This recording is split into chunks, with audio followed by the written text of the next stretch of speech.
तपाईँ अहिले जुन जीवन बाँचिरहनु भएको छ, के त्यसमा साँच्चै खुसी हुनुहुन्छ? यो प्रश्नको उत्तर दिन हतार नगर्नुहोस्। केही सेकेन्ड आफ्नै मनभित्र हेर्नुहोस्।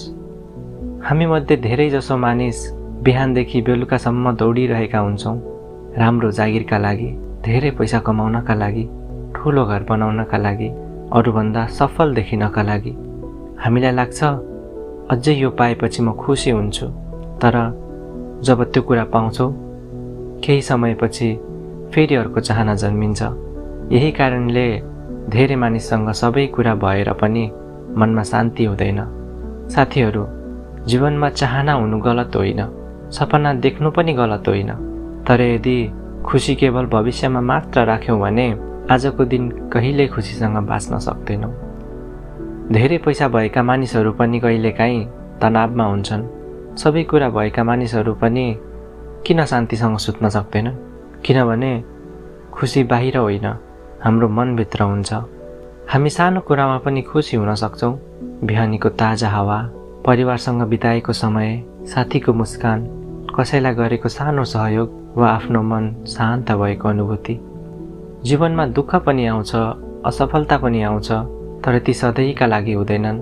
अँध्यारो रातपछि जस्तै उज्यालो बिहान आउँछ, त्यस्तै कठिन समयपछि राम्रो समय पनि आउँछ।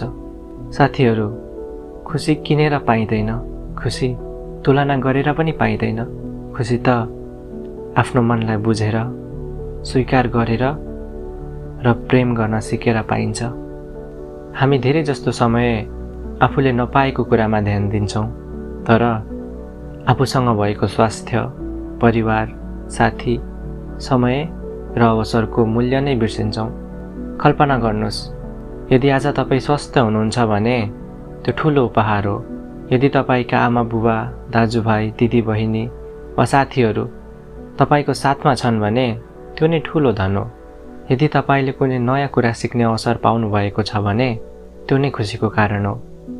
जीवनको सबैभन्दा ठुलो समस्या के हो भने हामी तुलना गर्ने गर्छौँ। अरूको सफलता देखेर आफूलाई सानो ठान्छौँ, अरूको खुसी देखेर आफ्नो जीवनलाई दुःखी सम्झिन्छौँ।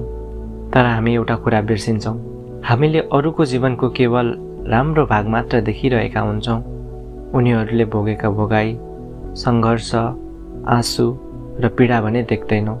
त्यसैले तुलना गर्नुको सट्टा आफ्नै यात्रामा ध्यान दिनुहोस्। हरेक दिन आफैलाई सोध्नुहोस्, के म हिजोभन्दा आज अलिकति राम्रो बने? यदि उत्तर हो भने तपाईँ सही बाटोमा हुनुहुन्छ। साथीहरू, जीवनमा दुःख आउँछ। कहिलेकाहीँ आफ्नै मान्छेले धोका दिन्छन्, कहिलेकाहीँ धेरै मेहनत गर्दा पनि सफलता मिल्दैन। तर यसको अर्थ जीवन समाप्त भयो भन्ने होइन। हरेक रातपछि बिहान आउँछ, हरेक वर्षापछि घाम लाग्छ। त्यसैले कठिन समयलाई अन्त्य होइन, नयाँ सुरुवातको तयारी सम्झिनुहोस्।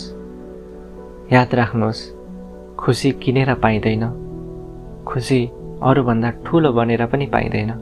खुसी आफ्नै मनलाई स्वीकार गर्न, कृतज्ञ हुन र प्रेम गर्न सिक्दा पाइन्छ।